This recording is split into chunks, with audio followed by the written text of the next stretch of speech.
ইসরায়েলে বিস্ময়কর মিসাইল হামলা ইরানের হোয়াইট হাউসের সামনে চলছে যুদ্ধবিরোধী বিক্ষোভ ইরানে থাকা বাংলাদেশিদের ফেরাতে উদ্যোগ বাংলাদেশকে অব্যাহত সমর্থনের আশ্বাস যুক্তরাষ্ট্রের মার্কিন উপপররাষ্ট্রমন্ত্রীর সাথে নিরাপত্তা উপদেষ্টার বৈঠক ঐকমত্য কমিশনের সাথে রাজনৈতিক দলের চতুর্থ দিনের বৈঠক চলছে আলোচনায় গুরুত্ব পাচ্ছে রাষ্ট্রের মূলনীতি ও প্রধানমন্ত্রীর মেয়াদ ইস্যু এবং রাজধানীতে মাদক বিরোধী অভিযানে 2 পুলিশ সদস্য গুলিবিদ্ধ আটক করা হয়েছে 3 জনকে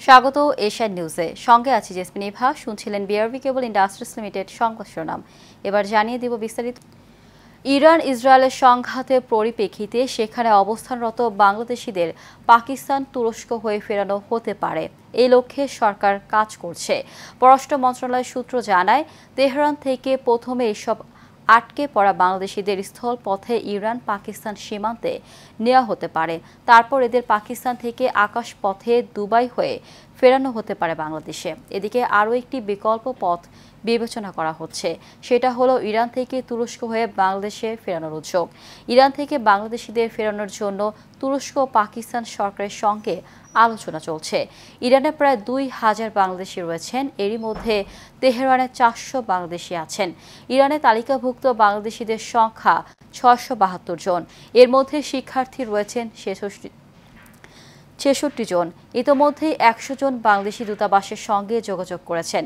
তেহরান থেকে প্রথমে তাদের নিরাপদ স্থানে নেওয়া হবে পরে তাদের দেশে পাঠানোর ব্যবস্থা করা হবে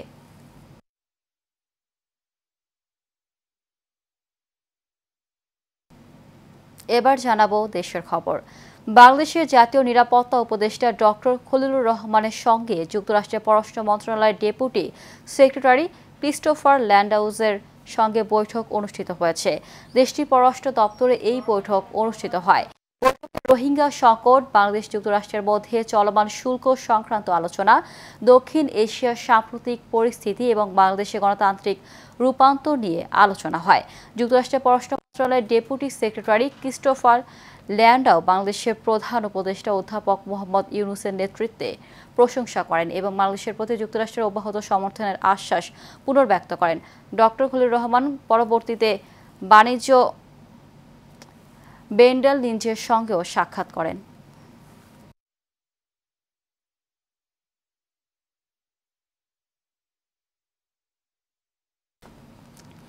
জাতীয় ঐকমত্য কমিশনের দ্বিতীয় ধাপের চতুর্থ দিনের বৈঠকে রাষ্ট্রের মূলনীতি ও প্রধানমন্ত্রীর মেয়াদ দিয়ে আলোচনা হচ্ছে রাজনৈতিক দলগুলোর সাথে বেলা 11টায় রাজধানীর ফরেন সার্ভিস একাডেমিতে এই বৈঠক শুরু হয় এর আগে গত 3 জুন প্রথম দিনের বৈঠকে 33টি দল অংশগ্রহণ করে এছাড়া দ্বিতীয় দিন 17 জুন 29টি দল অংশগ্রহণ করে এবং 18 জুন তৃতীয় দিনের আলোচনা হয়েছে জানা গেছে আলোচনা শেষে জাতীয় ঐকমত্য কমিশনের সভাপতি অধ্যাপক আলী রিয়াজ প্রথমে সাংবাদিকদের আনুষ্ঠানিকভাবে ব্রিফ করবেন পরবর্তীতে রাজনৈতিক দলগুলোর প্রতিনিধিগণ ব্রিফ করবেন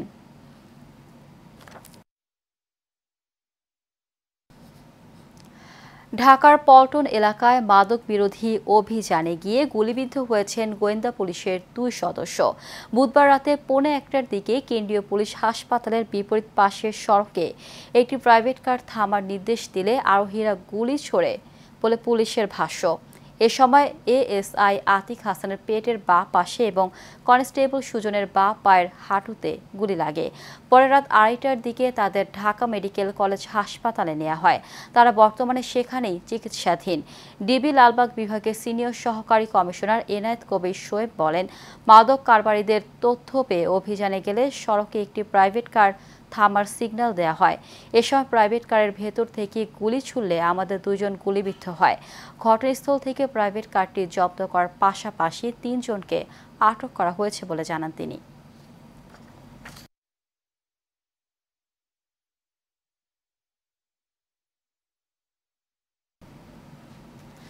সাবেক পরিকল্পনা প্রতিমন্ত্রী শামসুল আলমকে গ্রেফতার করেছে ঢাকা মহানগর গোয়েন্দা পুলিশ।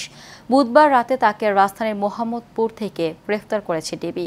বৃহস্পতিবার এ বিষয়ে ডিএমপির মিডিয়া অ্যান্ড পাবলিক রিলেশনস বিভাগের উপপুলিশ কমিশনার মোহাম্মদ তালেবুর রহমান বলেন, রাজধানীর মোহাম্মদপুর এলাকায় অভিযান চালিয়ে সাবেক পরিকল্পনা মন্ত্রী শামসুল আলমকে গ্রেফতার করা হয়েছে। তার বিরুদ্ধে বিভিন্ন থানায় একাধিক মামলা রয়েছে।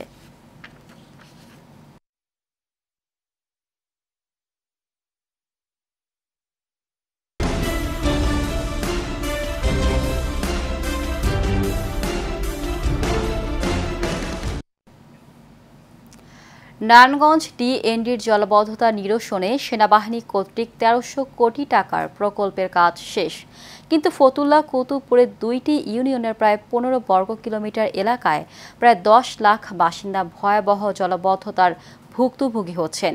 প্রশ্ন উঠেছে, বিশাল অঙ্কের এত বড় প্রকল্প বাস্তবায়নের পরেও কেন জলাবদ্ধতার ভোগান্তিতে পড়ছেন সাধারণ মানুষ? নারায়ণগঞ্জ থেকে রোমান চৌধুরী সুমনের রিপোর্ট, আরও জানাচ্ছেন ওয়ালিদ সিদ্দিকী। নারায়ণগঞ্জের জলাবদ্ধতা সমস্যা সমাধানে ২০১৬ সালের প্রকল্পটি একনেকে পাশ হয়ে ২০১৭ সালের ৮ ডিসেম্বর সেনাবাহিনীর সঙ্গে এমওইউ স্বাক্ষর করে পানি উন্নয়ন বোর্ড। প্রকল্প ব্যয় শুরুতে ৫৮২ কোটি টাকা হলেও পরবর্তীতে ২০২০ সালে তা ৭৪১ কোটি টাকা বাড়িয়ে ১২৯৯ কোটি টাকা করা হয়। সেনাবাহিনীর ১৯ ইঞ্জিনিয়ারিং কনস্ট্রাকশন ব্যাটালিয়ন তাদের কাজ শেষ করে, কিন্তু এতে কাঙ্ক্ষিত সুফল পাচ্ছে না ডিএনডিবাসী। ফলে ড্রেনেজ উন্নয়ন প্রকল্পের ১৩০০ কোটি টাকা ব্যয় করার পরও আশানুরূপ ফলাফল পাচ্ছে না সাধারণ জনগণ।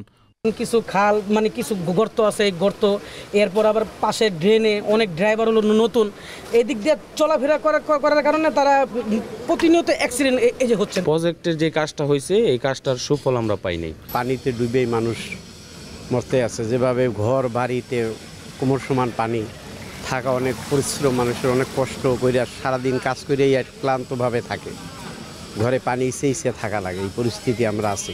চলাফেরা অনেক কষ্ট হইতে আছে, পানি কোনো বাসাতে নাম ধরতেছি না, বাসাতে কোনো কাজের জন্য কোনো হদায়ের লেগে আসতে পারতেছি না, খুব আডমনা পানি।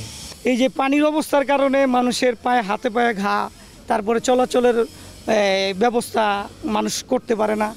সংশ্লিষ্টরা বলছেন, জনদুর্ভোগ লাঘবে বাদ পড়া অংশে অতি দ্রুত প্রকল্প গ্রহণ করার পরিকল্পনা রয়েছে। প্রকল্প এলাকার বাইরে থাকলে সেক্ষেত্রে নতুন প্রকল্প আমরা গ্রহণ করব, তবে এই নতুন প্রকল্প গ্রহণ করে তো সে এলাকার উন্নতি হবে আশা করি। হ্যাঁ, শীঘ্রই আমরা এই বিষয়ে পদক্ষেপ নিব। শীঘ্রই আমরা সেখানে যদি প্রকল্প এলাকার বাইরে অবস্থান হয় সেক্ষেত্রে নতুন প্রকল্প গ্রহণ করতে কোনো বাধা নেই। এইসব খালগুলো যেগুলো ভরাট হয়ে গিয়েছে সেগুলো আমরা গত ১ বছর আগেও সব ক্লিয়ার করা ফেলা। আমাদের পিছিয়ে যে কংস নদী নামের খালটি দেখছেন, এটি ১ বছরের ব্যবধানেই আবার পরিপূর্ণরূপে ভরাট হয়ে গিয়েছে। আমাদের অলরেডি প্রকল্প শেষ হয়ে গিয়েছে। আমরা এই জুনের ৩০ তারিখে প্রকল্পটি হস্তান্তর করে দেব ওয়াটার ডেভেলপমেন্ট বোর্ডের কাছে, এবং ওয়াটার ডেভেলপমেন্ট বোর্ড পরবর্তীতে এটা খুব সম্ভবত সিটি কর্পোরেশনের কাছে হ্যান্ডওভার করবে। জেলা প্রশাসক জাহিদুল ইসলাম মিয়া জানান, প্রকল্পটির সম্ভাব্যতা যাচাইয়ের সময় আরও বেশি সতর্ক থাকার দরকার ছিল। মন্ত্রণালয়ের সঙ্গে যোগাযোগ করে অতি দ্রুত সমস্যা সমাধানের আশ্বাস দেন তিনি। ওয়াটার বোর্ড, আমরা এবং স্থানীয় জনগণ এবং সিটি কর্পোরেশনকে নিয়ে আমরা একটি মিটিং করব, এবং মিটিং করে আমরা এটিকে কিভাবে আরও ফ্রুটফুল করা যায়, কিভাবে দ্রুত পদক্ষেপ নেওয়া যায়। কারণ হচ্ছে যে এখন বর্ষার সময়, এখন পদক্ষেপ না নিলে আরও ৩ মাস পর পদক্ষেপ নিলে আসলে মানুষের যেটা কষ্ট, সাফারিং, সেটা হতেই থাকবে। এটি আমরা দূর করতে চাই। তবে ভুক্তভোগীদের আকাঙ্ক্ষা খুব শীঘ্রই বাদ পড়ে যাওয়া এলাকাগুলোর সমস্যাগুলো চিহ্নিত করে সমাধানে এগিয়ে আসবে পানি উন্নয়ন বোর্ড সহ সংশ্লিষ্ট কর্তৃপক্ষ। Walid Siddiqui, Asian television. দর্শক, নারায়ণগঞ্জের জলাবদ্ধতা নিয়ে কিছুক্ষণ আগে নারায়ণগঞ্জের ফতুল্লা থেকে সেখানকার জলাবদ্ধতার বর্তমান পরিস্থিতি জানিয়েছেন সহকর্মী রোমান চৌধুরী সুমন। সংশ্লিষ্ট এলাকায় যে খালগুলো যে সংযুক্ত আছে, যেই খালগুলো দিয়ে ডিএনডি জলাবদ্ধতার পানি নিষ্কাশিত হয়, সেই নিষ্কাশনের রাস্তাগুলো যারা নাকি প্রতিবন্ধকতা সৃষ্টি করে রেখেছে, সেই প্রতিবন্ধকতা দূর করতে পারলে দ্রুত পানি নিষ্কাশন হবে, এবং নিচু এলাকা যেগুলো নাকি বিশেষ করে যে এলাকাগুলোর নাম আমি বললাম যে প্রকল্পের বাইরে রাখা হয়েছে, সেই কারণে জলাবদ্ধতার সৃষ্টি হয়েছে, সেই এলাকাগুলোতে ড্রেনেজ ব্যবস্থার উন্নয়ন করতে হবে। পাশাপাশি জনসচেতনতা অনেক প্রয়োজন। অনেক সময় ড্রেনের ভিতরে এবং খালের ভিতরে ফ্রিজ এবং বাসার পরিত্যক্ত টিভি থেকে শুরু করে সব পাওয়া যায়। এজন্যই কিন্তু এই জলাবদ্ধতার সৃষ্টি হচ্ছে। তো আমাদের কিন্তু সেনাবাহিনী তারা প্রকল্পের কাজ সম্পূর্ণভাবে সফলতার সাথে শেষ করেছে, কিন্তু প্রকল্পের বাইরে যে এলাকাগুলো ছিল সেগুলোতে তারা টাচ করতে পারেনি। এই 30শে জুন এই ডিএনডির যে প্রজেক্ট নেওয়া হয়েছিল সেটার কাজের সীমাবদ্ধতা বা শেষ হবে। এরপরে কিন্তু পানি উন্নয়ন বোর্ড এই এলাকাগুলোর কাজ ধরবে বলে আমাদের নিশ্চিত করেছে। তো ডিএনডিবাসী আশা করছে যে একটি সুষ্ঠু স্থায়ী সমাধানের মাধ্যমে যেসব এলাকায় জলাবদ্ধতা দেখা দিয়েছে সেই এলাকাগুলোকে চিহ্নিত করে তাদের ড্রেনেজ উন্নয়ন এবং খালের উন্নয়ন, নিষ্কাশন ব্যবস্থা সব কিছু একটি সমন্বয়ের মাধ্যমে যদি আগামীতে কাজ ধরা হয় তাহলে ডিএনডিবাসী স্বস্তি পাবে। এই ছিল আমার কাছে নারায়ণগঞ্জের ডিএনডি এলাকা থেকে সর্বশেষ। গাজীপুর সিটি কর্পোরেশনের শিল্প অঞ্চলের জিরানি বাজার থেকে কাশিমপুর পর্যন্ত প্রধান সড়কটি এখন মরণ ফাঁদে পরিণত হয়েছে। দীর্ঘদিন ধরে রক্ষণাবেক্ষণের অভাবে রাস্তা জুড়ে বড় বড় গর্ত আর খানাখন্দ সৃষ্টি হয়েছে। প্রতিদিন হাজার হাজার শ্রমিক ও সাধারণ মানুষ এই সড়ক ব্যবহার করে কর্মস্থলে যাতায়াত করেন, কিন্তু বর্তমানে এই সড়ক দিয়ে চলাচল যেন এক দুর্বিষহ অভিজ্ঞতা। স্থানীয়রা জানিয়েছেন এই রাস্তাটি শিল্প অঞ্চলের জন্য অত্যন্ত গুরুত্বপূর্ণ হলেও বছরের পর বছর কোনো সংস্কার কাজ হয়নি। সামান্য বৃষ্টিতেই রাস্তার গর্তে পানি জমে যায়, যার ফলে দুর্ঘটনার ঝুঁকি বাড়ছে। মোটরসাইকেল, রিকশা, সিএনজি এমনকি ছোট ছোট যানবাহনগুলোও দুর্ঘটনার শিকার হচ্ছে প্রতিনিয়ত। এলাকাবাসী ক্ষোভ প্রকাশ করে বলেন, বারবার অভিযোগ করেও কোনো সমাধান মেলেনি। স্থানীয় জনপ্রতিনিধিরাও এই সমস্যার সমাধানে উদ্যোগ নিচ্ছেন না বলেই তাদের অভিযোগ। দ্রুত এই সড়কের পূর্ণ সংস্কার কাজ শুরু করে নিরাপদ যাতায়াত নিশ্চিত করার দাবি জানিয়েছেন এলাকাবাসী। আমরা দোকানপাট করি, আমরা যাই রিক্সা অটো উঠাই এবং এই মেয়ে ছেলে এনে আমরা এই ডাক্তার আছে, ডাক্তার ফার্মেসি আছে, এখানে আমরা চিকিৎসা করি। যা কামাই করি বুঝলেন, আমাকে রাস্তায় সব গাড়ি খায়ালায়। এখানে আমরা খুব বেহাল অবস্থায় আছি, জনগণ ভোগান্তির আর শেষ নাই। প্রতিদিন এখানে কয়েকগুলো মিল, কারখানা, ইন্ডাস্ট্রি আছে, সেখানকার শ্রমিক যাওয়া আসার ভিতরে তারা দুর্ঘটনায় কবলিত হচ্ছে। নারায়ণগঞ্জে সেনাবাহিনীর পোশাকের কাপড়, মাদক ও দেশীয় অস্ত্রসহ 2 নারী মাদক কারবারিকে আটক করেছে যৌথ বাহিনী। বুধবার রাতে সিদ্ধিরগঞ্জের আদমজি ইপিজেড সংলগ্ন বিহারি কলোনিতে শুরু হওয়া এই অভিযান শেষ হয় রাত 11টায়। অভিযানে সেনাবাহিনীর পোশাকের কাপড়, মাদক, দেশীয় অস্ত্র, মোবাইল ও মাদক বিক্রির নগদ টাকা উদ্ধার করা হয়। আটক করা হয় 2 অবাঙালি নারী মাদক বিক্রেতাকে।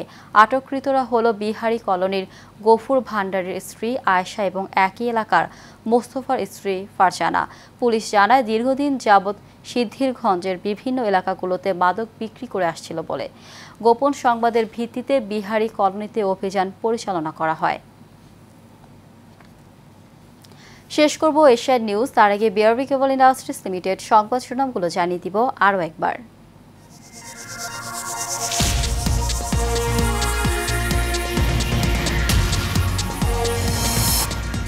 ইসরায়েলে বিস্ময়কর মিসাইল হামলা ইরানের। হোয়াইট হাউসের সামনে চলছে যুদ্ধবিরোধী বিক্ষোভ। ইরানে থাকা বাংলাদেশিদের ফেরাতে উদ্যোগ। বাংলাদেশকে অব্যাহত সমর্থনের আশ্বাস যুক্তরাষ্ট্রের। মার্কিন উপপররাষ্ট্রমন্ত্রীর সাথে নিরাপত্তা উপদেষ্টার বৈঠক। ঐকমত্য কমিশনের সাথে রাজনৈতিক দলের ৪র্থ দিনের বৈঠক চলছে। আলোচনায় গুরুত্ব পাচ্ছে রাষ্ট্রের মূলনীতি ও প্রধানমন্ত্রীর মেয়াদ ইস্যু। এবং রাজধানীতে মাদক বিরোধী অভিযানে 2 পুলিশ সদস্য গুলিবিদ্ধ, আটক করা হয়েছে 3 জনকে।